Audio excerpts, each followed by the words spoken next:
তাহলে ক্লাস 10-এর ছাত্রছাত্রীরা, welcome to ম্যাথলার্ন Bangla. আচ্ছা, আমরা ম্যাথলার্ন চ্যানেলে যে বাংলায় ক্লাস 8, ক্লাস 9, ক্লাস 10-এর সমস্ত ম্যাথমেটিক্সের ভিডিওগুলো দিচ্ছি, নিশ্চয়ই এতদিনে তোমরা টের পেয়ে গেছো।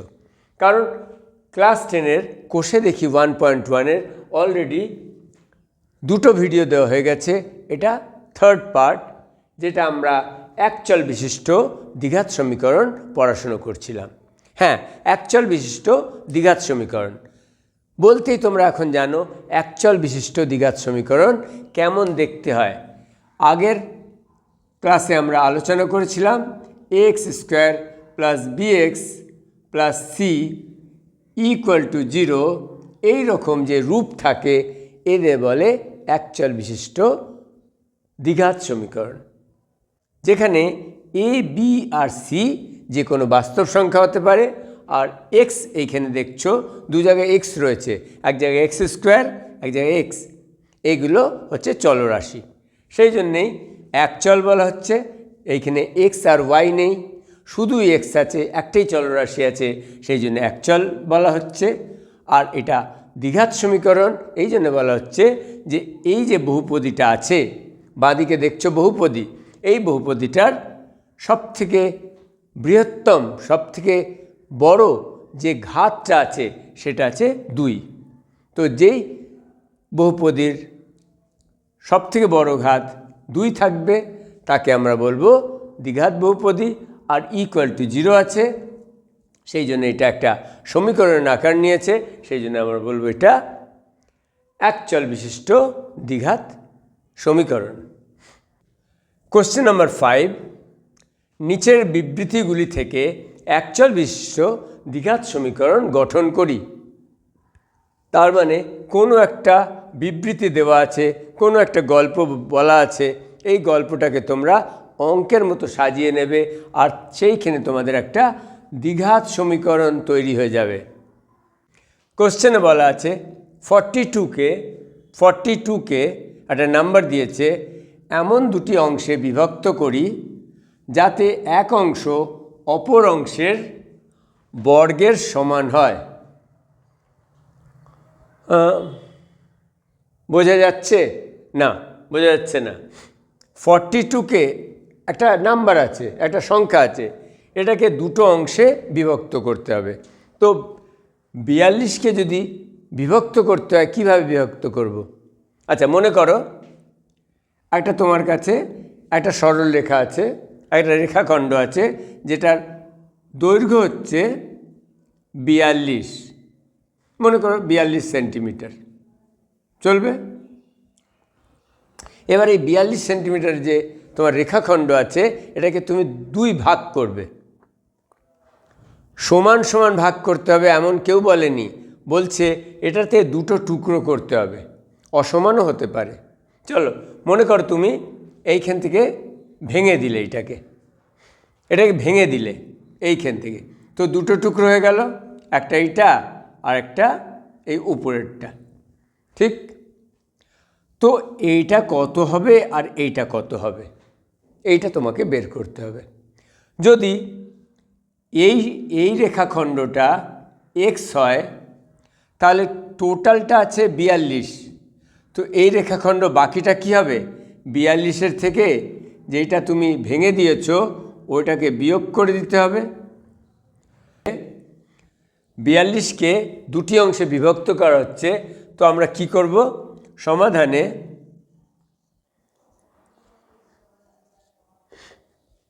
ধরি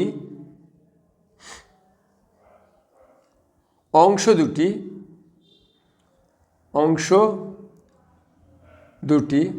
অংশে বলেছে, অংশ দুটি x ও 42 - x, ঠিক আছে?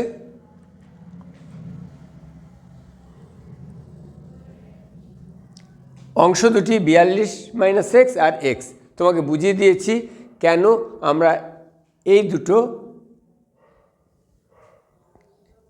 কেন x আর 42 - x হলো, এক্ষুনি আমরা আলোচনা করেছি। এবার বলছে এমনভাবে বিভক্ত করি যাতে এক অংশ অপর অংশের বর্গের সমান হয়। তাহলে দেখো একটা অংশ 42 মাইনাস এক্স, আরেকটা অংশ এক্স। তাহলে বলছে একটা অংশ 42 মাইনাস এক্স কী হবে? সমান হবে অপর অংশের বর্গের সমান। তো যদি এইটা একটা অংশ হচ্ছে, অপর অংশ কত হচ্ছে? এক্স। আর এক্সের বর্গ মানে কি? এক্সের বর্গ মানে এক্সের স্কোয়ার। এবার তাহলে দেখো এইখানে আমার প্রশ্নে বলা আছে যে একটা অংশ অন্য অংশের বর্গের সমান হতে হবে। তাহলে 42 মাইনাস এক্স সমান হলো এক্স স্কোয়ার। এবার যদি এইদিকে শূন্য করে দাও আর যা এইদিকে আছে সবাইকে এইদিকে নিয়ে যাও, তাহলে কি হবে? এক্স স্কোয়ার আর মাইনাস এক্স এইদিকে গেলে প্লাস এক্স, আর প্লাস 42 এদিকে গেলে মাইনাস 42। তা আমি কি পেলাম? X square plus x minus 42 সমান 0। তো এটাকে তুমি লিখতেই পারো x square plus x minus 42 সমান 0। এবার দেখো, যখন আমি অ্যাকচুয়াল বিশিষ্ট যে দ্বিঘাত সমীকরণের রূপ আছে সেটার সঙ্গে আমার এই সমীকরণটার তুলনা করছি, তখন দেখছি এক্স স্কোয়ার আছে, তার মানে এক্স স্কোয়ারের সঙ্গে 1 গুণ আছে, তার মানে এটা এ এক্স স্কোয়ার হয়ে গেল, 1 গুণিত এক্স স্কোয়ার প্লাস সেরকম বি গুণিত এক্স, মানে বি হচ্ছে এক্সের সহগ আর এখানে এক্সের সহগ 1, সুতরাং বি এর মানও 1 হয়ে গেল, তার বি এক্স। আর প্লাস সি এর বদলে কী আছে এখানে? মাইনাস 42। তার মানে এটা x square plus b x plus c equal to 0 রূপে হয়ে গেল। আমাদের বলেছিল এই বিবৃতি থেকে অ্যাকচুয়াল বিশিষ্ট দ্বিঘাত সমীকরণ তৈরি করতে হবে, আর আমরা এটা করতে পেরেছি। আশা করি তোমরা বুঝতে পেরেছ। ঠিক এইভাবেই এক একটা বিবৃতি থাকবে, আর তোমাকে এই গল্পটার থেকে একটা দ্বিঘাত সমীকরণের গল্প তৈরি করতে হবে। এই গল্পটা হলো x square plus x minus 42 সমান 0। দেখো, পরের প্রশ্নটা হচ্ছে দুটি ক্রমিক ধনাত্মক অযুগ্ম সংখ্যার গুণফল 143। এখন ক্রমিক ধনাত্মক অযুগ্ম সংখ্যার গুণফল, তোমরা অযুগ্ম সংখ্যা জানো, যেমন 1, 3, 5, যেটা 2 দিয়ে বিভক্ত হবে না,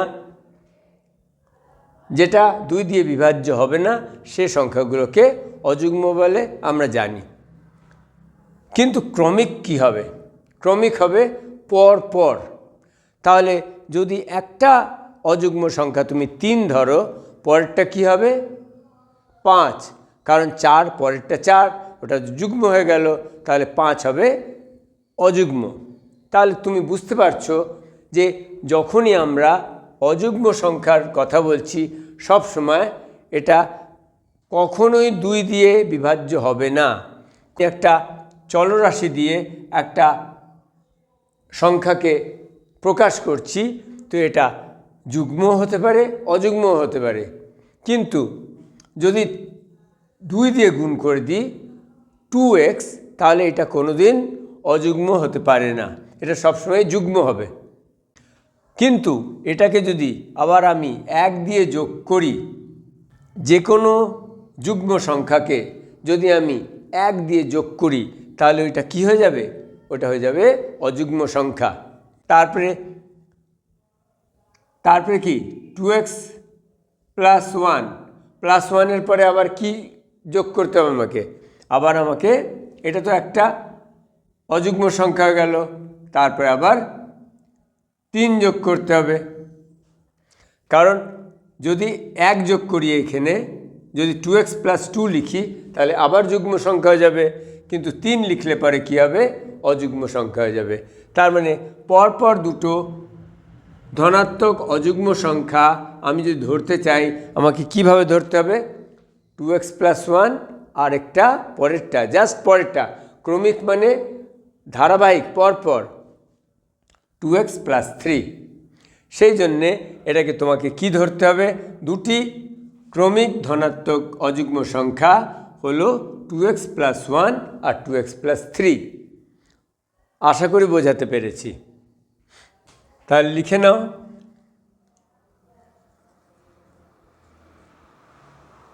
সমাধানে ধরি দুটি ক্রমিক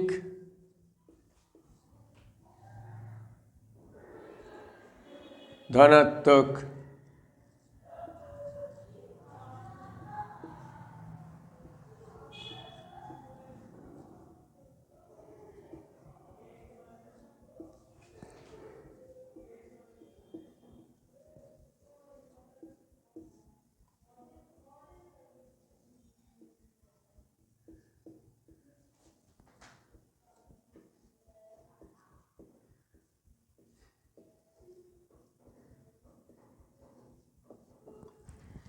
টু এক্স প্লাস 1 আর 2x + 3। এবার বলেছে এদের গুণফল হচ্ছে 143। তাহলে আমরা কি করব, সুতরাং প্রশ্নানুসারে প্রশ্নে কি বলছে, প্রশ্নে বলছে এই দুটোকে গুণ করলে 143 পাওয়া উচিত।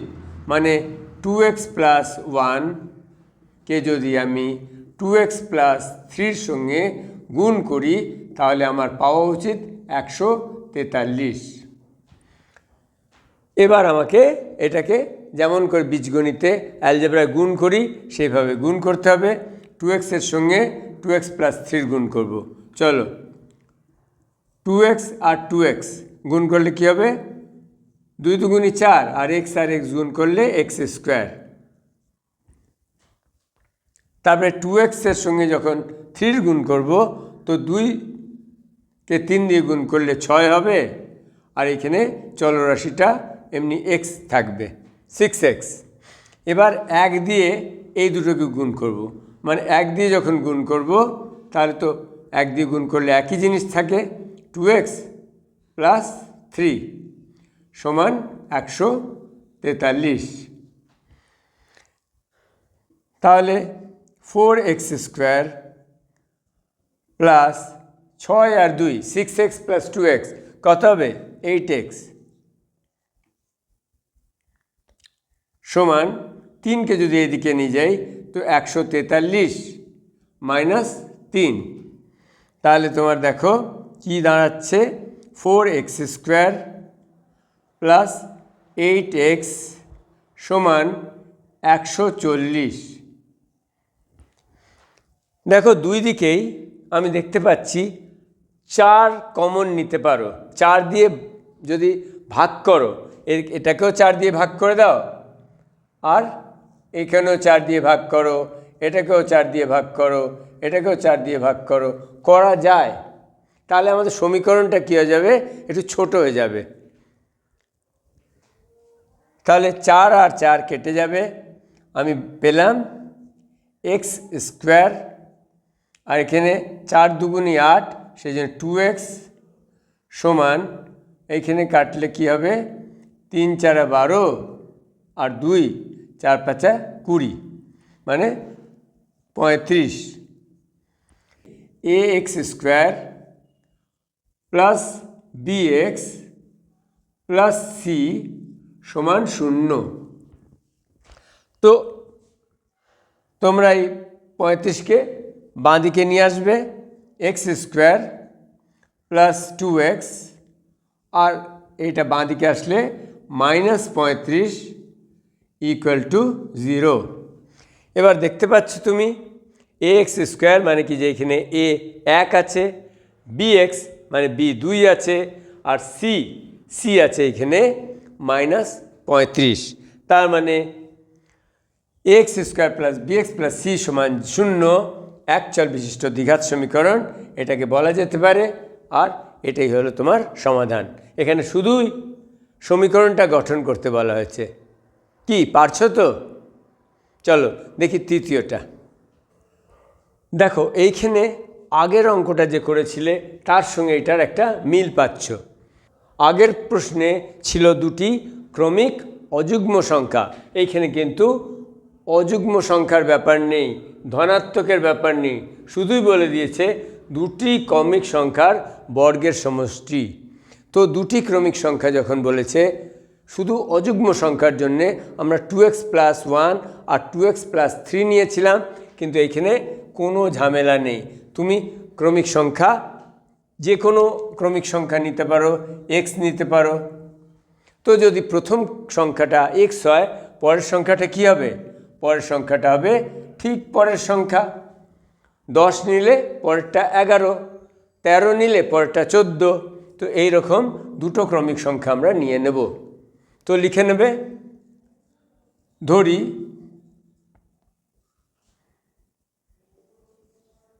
দুটি সংখ্যা ক্রমিক সংখ্যাই নেব, কারণ প্রশ্ন বলেছে ক্রমিক সংখ্যা। তো ধরি দুটি সংখ্যা যেটা বলা হয়েছে নিতে, আমরা কি নিয়েছি? x আর x + 1। তাহলে এবার প্রশ্ন কি বলেছে? প্রশ্ন অনুসারে, অ্যাকর্ডিং টু কোশ্চেন। তো তোমরা লিখতে পারো অ্যাকর্ডিং টু কোশ্চেন। এই সংখ্যার বর্গ কি হবে? x-এর স্কোয়ার, এটাকেই তো বর্গ বলে। আর এই সংখ্যার বর্গকে কী করে লিখব? এইভাবে লিখবে, ব্র্যাকেট দেবে, সংখ্যাটাকে লিখবে, আর তারপরে ব্র্যাকেটের ওপর স্কোয়ার দেবে। এটাকে বলে x + 1 হোল স্কোয়ার। সম্পূর্ণটার উপর স্কোয়ার দিতে হবে। আর বলেছে এই দুটি সংখ্যার বর্গের সমষ্টি কথার অর্থ যোগ। তাহলে এই দুটোকে যোগ করলে আমি কত পাবো? 313। তো এইটা হয়ে গেল আমার ইকুয়েশান, এইটাই হয়ে গেল আমার সমীকরণ। x² + x + 1 হোল স্কোয়ার সমান 313। কিন্তু এটা তো আমার এই ফর্মে আনতে হবে, x² + bx + c সমান 0। চলো করি, এটাকে আরেকটু সরল করতে হবে। x² + x + 1 এর whole square, a + b whole square তোমরা জানো, a² + 2ab + b²। তো যারা জানে না তাদের জন্য লিখে দিচ্ছি, a + b হোল স্কোয়ার সমান a² + 2ab + b²। মুখস্থ করে নেবে, এইগুলো অত্যন্ত দরকার তোমাদের জন্য। তো এর জায়গা আছে x, তাহলে হবে x-এর square 2ab + 2 into ab, ax আর b হচ্ছে 1, তাহলে 2x + b², মানে হচ্ছে 1-এর স্কোয়ার, তো 1-এর স্কোয়ার তো 1ই হবে, সমান 313। তাহলে আমরা x² আর x² যখন যোগ করব তখন দুটো x², 2x² হয়ে যাবে, প্লাস 2x, আর যদি একটাকে এইদিকে নিয়ে যাও তো 313 - 1 কত হয়ে যাবে? 312। বুঝতে পারছো? এককে এদিকে নিয়ে যাও বা 313কে বাঁ দিকে নিয়ে আসো, ব্যাপার একই। আমি প্রথমে এককে নিয়ে যাচ্ছি, তোমাদের জন্য সুবিধা হবে। এবার দেখো এইখানে 2 গুণ আছে, এক্সের সঙ্গে 2 গুণ আছে, আর এটাও 312 2 দিয়ে বিভাজ্য। তাহলে ঠিক আগের মতো করে নেব, এটাকে একটু 2 দিয়ে বিভাজ্য করে সমীকরণটাকে ছোট করে নেব।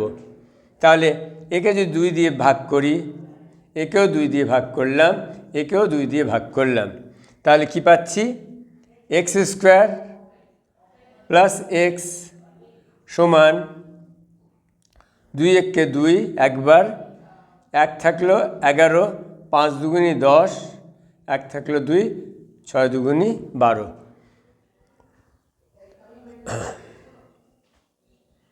হ্যাঁ, 156। এবার আমাকে আনতে হবে x square plus b x plus c সমান 0। তো এটাকে বাঁ দিকে নিয়ে আসো, তোমার কাজ হয়ে গেল। X square plus x minus 156 সমান 0। এটা আমার একচল বিশিষ্ট দ্বিঘাত সমীকরণের রূপে আছে। আমরা সমীকরণটা গঠন করলাম। আশা করি বুঝতে পারছো। একই রকম তোমাদের শুধু এই গল্পটা বুঝতে হবে। গল্পটা বুঝে তারপরে দ্বিঘাত সমীকরণের গল্পেতে তোমাকে এই রূপে প্রকাশ করতে হবে, x square plus b x plus c সমান 0। 6 নম্বর কোশ্চেনও তোমাদের একই কাজ করতে বলা হয়েছে। সেই একই বিবৃতিগুলো থেকে একচল বিশিষ্ট দ্বিঘাত সমীকরণ গঠন করি, কিন্তু গল্পগুলো অন্যরকম। সব গল্পগুলোতে দেখছো তোমরা কিছু কিছু আলাদা গল্প আছে, আর এইগুলোকে বোঝা অত্যন্ত দরকার। এবার দেখো এখানে কি মজাটা আছে। একটি আয়তাকার ক্ষেত্রের কর্ণের দৈর্ঘ্য 15 মিটার। একটি আয়তাকার ক্ষেত্রের কর্ণের দৈর্ঘ্য 15 মিটার এবং তার দৈর্ঘ্য প্রস্থ অপেক্ষা দৈর্ঘ্যের বিষয়ে বলা হচ্ছে প্রস্থ অপেক্ষা 3 মিটার বেশি। কিছুই বুঝবে না তোমরা যদি একটা এরকম ছবি না করে নাও। ম্যাথমেটিক্সে ফিগার ড্র করা অত্যন্ত দরকার। ফিগার ড্র করলে তোমরা পরিষ্কার বুঝতে পারবে যে একটা আয়তাকার ক্ষেত্র আছে, আর এইটাকে আমরা বলি কর্ণ। এই বাহুটাকে বলি দৈর্ঘ্য, আর এই বাহুটাকে বলি প্রস্থ। তাহলে যদি আমরা মনে করো এটা বলছে একটি আয়তাকার ক্ষেত্রের কর্ণের দৈর্ঘ্য 15 মিটার, তো বুঝতে পারছো আমি এই যে তির্যক লাইনটা মনে করো এ বি সি ডি, তো এসি সমান কত দিয়েছে? 15 মিটার। 15 মিটার। আর কি দিয়েছে? এবং তার দৈর্ঘ্য প্রস্থ অপেক্ষা 3 মিটার বেশি। আচ্ছা, প্রস্থ অপেক্ষা, প্রস্থের চেয়ে 3 মিটার দৈর্ঘ্য বড়। আচ্ছা, যদি আমি এই বিসিকে, এই প্রস্থকে বি ধরি, এই ABCD XYZ যা ইচ্ছে ধরতে পারো, এমন না যে এক্সই ধরতে হবে। চলরাশি তুমি যে কোনো ইংরেজির অ্যালফাবেট ধরতে পারবে। তাহলে যদি এটা বি হয়, এক্স ধরতেই পারো তোমরা, কোনো আপত্তি নেই, XY যা ইচ্ছে ধরো। যদি আমার এই প্রস্থটা বি হয়, তাহলে দৈর্ঘ্য বলেছে দৈর্ঘ্য বি এর থেকে 3 মিটার বেশি হবে। যদি প্রস্থ বি হয় তাহলে AB দৈর্ঘ্য কী হবে? B+3। বুঝতে পেরেছ? এটা যদি বি মিটার হয় তাহলে এটা B+3 মিটার হবে। অ্যাকচুয়ালি তো হচ্ছে এইখানেও বি আছে, এইখানেও বি আছে। কোথাও কি আর একটু কিছু দেখেছো অন্য? দেখোনি তো? তাহলে এইটাকে বলে অ্যাকচুয়াল। এটাকে বলে অ্যাকচুয়াল। তোমাদের অভ্যস্ত হতে হবে, শুধু এক্স থাকলে হবে না, যে কোনো অ্যাকচুয়াল থাকতে পারে। পরের কোশ্চেনগুলোতে হয়তো তোমরা একটু অসুবিধা পড়তে পারো। এইখানে তো এক্স নেই, এখানে পি আছে, এখানে এম আছে, কিন্তু বারবার তোমাদের বলছি যে কোনো ইংরেজির অ্যালফাবেট দিয়ে আমরা এই এক্সের জায়গাটা বসাতে পারবো। তাহলে তোমরা আয়তক্ষেত্রে জানো, আয়তক্ষেত্রের কি হয়? আয়তক্ষেত্রে এই কোণটা 90 ডিগ্রি হবে, সমকোণ হবে। তাহলে ABC একটা কি হলো? সমকোণ ত্রিভুজ হলো তো। আর সমকোণ ত্রিভুজে আমরা পিথাগোরাস থিওরেম জানি। পিথাগোরাস থিওরেম কি বলেছে? এই কর্ণ স্কোয়ার, এই AC স্কোয়ার সমান কি হবে? AB স্কোয়ার প্লাস BCর স্কোয়ার। BC বলো বা CB বলো, যা বলো, লিখে দেবে। এটা পিথাগোরাস থিওরেম অনুসারে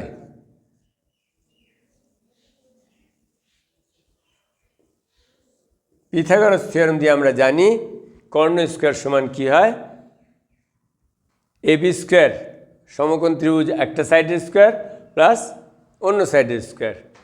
তাহলে এসির জায়গায় আমরা কী রাখতে পারবো, 15 স্কোয়ার। এবির জায়গায় কী রাখবো, বি প্লাস 3, আর এমনি করে লিখতে হবে হোল স্কোয়ার, 3 স্কোয়ার লিখবে না, ব্র্যাকেট দেওয়া অত্যন্ত দরকার। আর বিসি বি, সুতরাং বি এর স্কোয়ার। দেখো বি এর সঙ্গে কিছু যোগ বিয়োগ কিছু নেই, সেই জন্য বি এর স্কোয়ার লিখতে পারো, কিন্তু এখানে বি আর 3 দুটো যুক্ত আছে, সেই জন্যে বি প্লাস 3 স্কোয়ার বা 3 প্লাস বি স্কোয়ার এমনি লিখতে পারবে না, বরং বি প্লাস 3 লিখবে, ব্র্যাকেট দেবে, আর ব্র্যাকেটের বাইরে স্কোয়ারটা দেবে। তো 15 স্কোয়ার 225 সমান বি প্লাস 3 হোল স্কোয়ার। এই যে a plus b whole square এখনও লেখা আছে, a square plus 2ab plus b square. এখানে এর জায়গায় কী হবে, এই প্রথম সংখ্যাটা মানে বি এর স্কোয়ার প্লাস 2ab, 2 প্রথম সংখ্যা গুণিত দ্বিতীয় সংখ্যা, 2 লিখব, আর প্রথম সংখ্যা গুণিত দ্বিতীয় সংখ্যা মানে 2 গুণিত বি গুণিত 3। তো এত না লিখে তোমরা বুঝতেই পারছো 3 দুগুণী 6 আর 6b হবে। আমি একসাথেই লিখে দিচ্ছি, তোমরা খাতাতে লিখবে 6b তার প্লাস বি স্কোয়ার, বি এর জায়গায় মানে দ্বিতীয় জিনিসটা, এর দ্বিতীয় জিনিসটা কী আছে, 3 আছে, 3 এর স্কোয়ার কত হবে 9 প্লাস বি স্কোয়ার। এবার 225 সমান এই বি স্কোয়ার আর এই বি স্কোয়ার, দুটো বি স্কোয়ার মিলে কী হয়ে যাবে, 2b square plus 6b plus 9 plus 9। তাহলে আমি এটাকে বাঁ দিকেরটাকে ডান দিকেরটা, আচ্ছা ঠিক আছে। তাহলে 225, আর যদি 9কে এদিকে নিয়ে আসি তাহলে -9 লিখব, আর 2b স্কোয়ার প্লাস 6b, কারণ 9কে তো এদিকে নিয়ে গেছি। তো 225 থেকে 9 গেলে 225 থেকে 9 বিয়োগ করলে কত হয়, 6 1 216 সমান 2b স্কোয়ার প্লাস 6b। তো এটাকে আমরা লিখতেই পারি 2b স্কোয়ার প্লাস 6b, আর যদি 216কে ডান দিকে নিয়ে আসি তো মাইনাস হয়ে যাবে, তাহলে আমি লিখতে পারবো 2b square plus 6b minus 216 equal to 0। আচ্ছা, আমরা একটা জিনিস লক্ষ্য করতে ভুলে গেছিলাম যে 2 কিন্তু 2 দিকে বিভাজ্য, কোনো ব্যাপার না। এখনও এইখানে 2 দিয়ে ভাগ করতে পারো, এইদিকেও 2 দিয়ে ভাগ করলে আর ডান দিকেও 2 দিয়ে ভাগ করলে। তো এদিকে 2 দিয়ে ভাগ করলে কী হবে, বি স্কোয়ার আর 2b স্কোয়ার সঙ্গে 2 ভাগ করলে 2 কেটে যাবে, এইখানে হবে 3b। আশা করি বুঝতে পারছো, 2 দিয়ে আমি 6কে ভাগ করছি, মাইনাস 108 সমান 0কে 2 দিয়ে ভাগ করলে 0ই থাকবে, 0কে যেটা দিয়ে ভাগ করবে একই থাকবে। সুতরাং বাঁ দিক আর ডান দিক আমি যদি একই সংখ্যা দিয়ে ভাগ করছি, এটা করা যায়। যদি বাঁ দিকে আর ডান দিকে একই সংখ্যা দিয়ে ভাগ করছি তাহলে আমাদের সমীকরণটা সত্যই থাকবে। তো আমাদের এই যে সমীকরণটা পেলাম, এইটা আমরা পেলাম একচল বিশিষ্ট দ্বিঘাত সমীকরণ। একচল, এক্স নেই তো কী আছে, বি তো আছে, এটা চলরাশি b square plus 3b plus c. এখানে এর ভ্যালু 1, কারণ এই যে চলরাশিটা আছে চলরাশির বর্গের সঙ্গে 1 গুণ আছে। এই যে চলরাশি এইখানে আছে সেটার সহগ হচ্ছে 3, আর এটা আমাদের ধ্রুবক সেটা সি, আর সি এর মান হচ্ছে -108। সুতরাং এটাও আমাদের নিশ্চিতভাবে একচল বিশিষ্ট দ্বিঘাত সমীকরণ। তাহলে পরের প্রশ্নটা দেখো, কোশ্চেন নম্বর 6-এর সেকেন্ড কোশ্চেনটা। দারুণ ইম্পর্ট্যান্ট কোশ্চেন আর খুব মজার কোশ্চেন। এটা যেন মনে হচ্ছে একটা ধাঁধার মতো তোমাকে জিজ্ঞাসা করা হয়েছে। এক ব্যক্তি 80 টাকায় কয়েক কিলোগ্রাম চিনি ক্রয় করলেন। চিনি কিনলেন, ভালো কথা।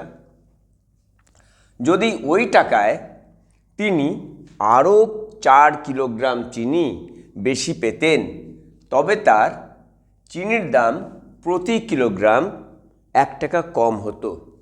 জিনিসটা বুঝতে পারলে? কিছু কয়েক কেজি চিনি কিনলেন 80 টাকায়, তুমি জানো না কত কিলোগ্রাম কিনলেন, তুমি জানো না, কিন্তু প্রশ্নে বলা হয়েছে তিনি যদি ওই টাকাতেই 80 টাকাতেই আরও 4 কেজি চিনি বেশি পেতেন তাহলে তার কিলোগ্রাম প্রতি চিনির দামটা 1 টাকা কম পড়তো। এটার সমাধান কিভাবে করবে? খুব মন দিয়ে দেখো, কারণ এইরকমই অঙ্ক তোমাদের পরবর্তী কোশ্চেনও তোমরা পাবে। এক ব্যক্তি 80 টাকায় কিছু কিলোগ্রাম চিনি ক্রয় করেন। তো কিছু যেটা থাকে কয়েক কিলোগ্রাম, এটা কি আমরা চলরাশি নিই? ধরি x কেজি,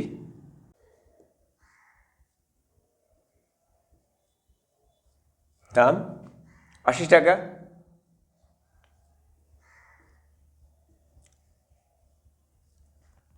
টাকায় উনি x কেজি চিনি পেলেন। তাহলে সুতরাং 1 কেজি চিনির দাম কত হবে? তোমরা অনায়াসেই বলতে পারবে 80/x টাকা। যদি 5 কেজি চিনির দাম 80 টাকা হতো, তুমি কি করতে? 1 কেজির দাম 80/5 করতে। এইখানে x কেজি আছে, তাহলে কি করব? 80/x। এটা বুঝতে পারছো? এবার যে শর্ত দেওয়া আছে, যদি ওই টাকায় তিনি আরও 4 কেজি চিনি পেতেন, তো এইখানে কত?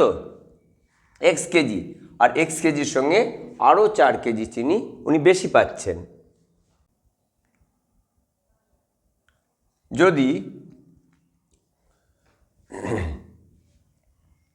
যদি x এর সঙ্গে আরও 4 কেজি চিনি, যদি x + 4 কেজি চিনির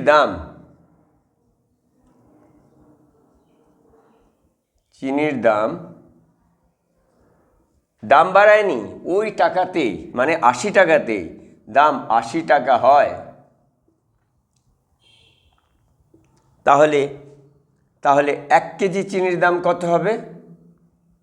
যেমন করে তোমরা 80কে এইটা দিয়ে ভাগ করেছিলে, তেমনি এখন 80কে তোমরা x + 4 দিয়ে ভাগ করবে, এত টাকা। বুঝতে পারছো? প্রথম কেসে x কেজি চিনি তুমি 80 টাকা পাচ্ছ, সুতরাং এইখান থেকে 1 কেজি চিনির দাম বের করে নিলে। এইখানে 4 কেজি বেশি পাচ্ছ, x + 4 কেজি চিনির দাম হচ্ছে ওই একই 80 টাকা, তাহলে 1 কেজি চিনির দাম হয়ে গেল 80/x + 4। এবার বুঝতে পারছো কোথায় চিনির দামটা বেশি? এইখানে চিনির দামটা বেশি, আর এইখানে চিনির দামটা কম। কেন কম? কারণ বেশি চিনি পেয়েছে একই দামে। এবার বলছে কি, তবে চিনির দাম প্রতি কেজি 1 টাকা কম হতো। তার মানে এইখানে চিনির দামটা কম, এইখানে চিনির দামটা বেশি। সুতরাং 80/x মাইনাস এই দুটো চিনির দামের তফাৎ কত? 1 টাকা। 1 কেজি চিনির দাম এত, এখানে 1 কেজি চিনির দাম এত, তাহলে এইটা আর এইটার যে বিয়োগ করবে তোমরা, এটা বিয়োগ করলে কত পাবে? 1 টাকা। এবার আমরা এইটাকে এইখানে লিখি 80/x মাইনাস 80/x+4 ব্র্যাকেটের মধ্যে দিয়ে দাও সমান 1। যেরকমভাবে ভগ্নাংশের বিয়োগ করো ঠিক সেইভাবেই করবে। এর লসাগু কত হবে? লসাগু হলো x ইন্টু x+4। দেখো 3 আর 4-এর যদি লসাগু করতে হয় 3 4 12 করো, 3 আর 4-কে গুণ করো। এখানেও তুমি কি করবে? হরকে গুণ করলে। এবার এখানে x আছে, এখানে x ইন্টু x+4 আছে। যদি এইটাকে x দিয়ে ভাগ করো তাহলে x কেটে যাবে, পাচ্ছ তুমি x+4। তাহলে 80-র সঙ্গে x+4-এর গুণ হবে, আর এখানে মাইনাস আছে। আবার x+4-কে দিয়ে এইটাকে ভাগ করবে, তাহলে x+4 আর x+4 কেটে যাচ্ছে, বাঁচলো কি? এর গুণ হবে এই 80-র সঙ্গে। তো 80-কে x দিয়ে গুণ করলে হয় 80x সমান 1। এবার যদি তুমি এটাকে আরেকটু করে নাও, 80x প্লাস এর সঙ্গে এর গুণ, এর সঙ্গে এর গুণ, 4 8 32 আর একটা শূন্য রয়েছে 320 মাইনাস 80x। এইখানে গুণ করে নাও, x এর সঙ্গে x এর গুণ x² প্লাস x এর সঙ্গে 4-এর গুণ 4x ইকুয়াল টু 1। এবার দেখো খুব সুন্দর করে মাইনাস 80x আর প্লাস 80x কেটে গেল, শুধু এটা 320। তো 320 দেখো 320 আর নিচে থাকলো x² প্লাস 4x সমান এইখানে আছে 1। এবার যদি তির্যক গুণ করো, যদি তুমি তির্যক গুণ করো এটার সঙ্গে 1-এর গুণ, আর এই 1-এর মানে কি? 1-এর মানে হচ্ছে, তোমাদের বোঝানোর জন্য বলছি, 1-এর মানে হচ্ছে 1/1। সুতরাং এইটার সঙ্গে যদি 1-এর গুণ করো আসবে x² প্লাস 4x, কারণ 1-এর সঙ্গে গুণ করলে তো একই জিনিস পাবে। আর 320 সমান x² প্লাস 4x গুণিত 1, তো x² প্লাস 4x সমান চিহ্ন দেবে, আর 320-র সঙ্গে 1-এর গুণ হবে তো 320। এইটাকে আমি এইখানে করছি, x² প্লাস 4x সমান 320, যেটা লিখেছিলাম ওইটাকেই লিখলাম। এবার 320-কে আমরা যদি বাঁ দিকে নিয়ে আসি তাহলে কি হবে? এটা x² প্লাস 4x মাইনাস 320 সমান 0। এবার দেখো এই সুন্দর করে এই যে আমরা রূপটা লিখে রেখেছি এখনও, এটা অ্যাকচুয়াল বিশিষ্ট দ্বিঘাত সমীকরণ। তো ax² plus bx plus c সমান 0। এইখানেও দেখো এর মান x² এর সহগ এখানে 1 আছে, এইখানে দেখো x এর সহগ 4 আছে, আর এখানেও যে আমাদের কনস্ট্যান্ট টার্মটা চাই, ধ্রুবক রাশিটা চাই, সেইটাও c এর জায়গা মাইনাস 320 আছে। সুতরাং এইটাই হলো আমাদের সমীকরণ, যেটা আমরা এই ধাঁধার থেকে পেয়েছিলাম। যদি কোনো লোক 80 টাকায় কয়েক কেজি চিনি পায়, আর ওই টাকাতেই যদি আবার 4 কেজি বেশি পায়, তবে চিনির দাম প্রতি কেজি 1 টাকা কম হয়। মানে দুই দিকে তুমি তুলনা করবে। একজন মনে করো একটা দোকানে এই দাম নিচ্ছে, 80 টাকায় x কেজি চিনি দিচ্ছে, কিন্তু অন্য দোকানে চিনি কি দিচ্ছে? 4 কেজি বেশি দিচ্ছে ওই একই টাকাতে। তাহলে তুমি কিভাবে এটা সমাধান করবে বুঝতে পারলে? এই যে দোকানে বেশি নেয় সেখানে হলো 80/x 1 কেজি চিনির দাম, কিন্তু যে কম নেয় সে হলো 80/x+4।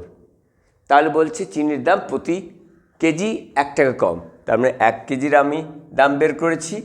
এবার বেশির থেকে কমকে বিয়োগ করলাম, ওটা তফাৎ কত?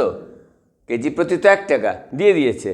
তারপরে এটা যেরকম করে লসাগু করে আর এর সরলীকরণ করে তোমরা দ্বিঘাত সমীকরণটা পেলে নিশ্চয়ই বুঝতে পেরেছ। তো আজকের এই যে পার্ট থ্রি এখানেই শেষ করছি। এটা হলো পার্ট 3। পরের পার্টে পার্ট 4-এ আমরা কোশ্চেন 6-এর 3 নম্বর থেকে আবার শুরু করব।